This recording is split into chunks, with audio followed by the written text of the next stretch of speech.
В городе Покровске сокращается количество водоколонок. Население напугано возможному появлению платных. Разбиралась в ситуации наш корреспондент Виолетта Засимова. По улице Мира в городе Покровске располагаются в основном частные дома и двухэтажные ЧБшки. Благоустроенных домов практически нет. Понятное дело, с водой есть определенные трудности.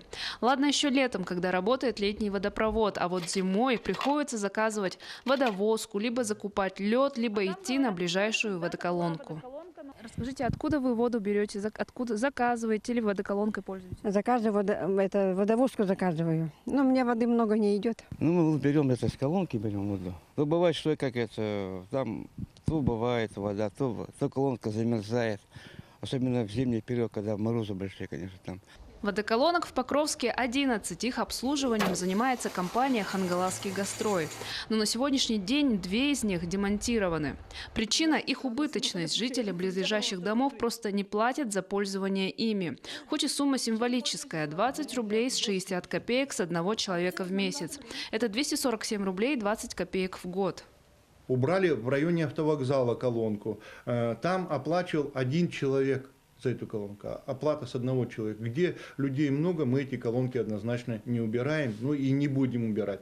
В год Хангаласский Гастрой на обслуживание водоколонок тратит около 1 миллиона рублей. Из этой суммы пользователи водоколонок оплачивают едва 20%. Были мысли об установке платных водоколонок. Это когда проводишь специальной картой по терминалу, и только после этого льется вода.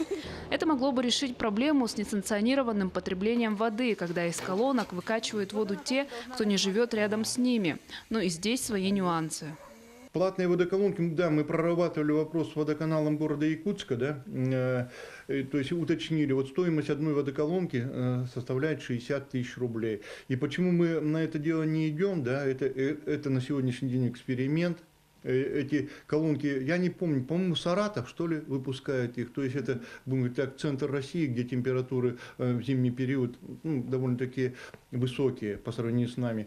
И, как водоканал сказал, говорит, мы не уверены, что может будет работать ноябрь месяц, скорее всего, декабрь, январь и февраль эти колонки работать не будут, потому что низкие температуры. Конечно, говорить о тотальной ликвидации колонок в Покровске рано. Главный принцип в этой работе – ни в коем случае не оставить потребителей без источника воды.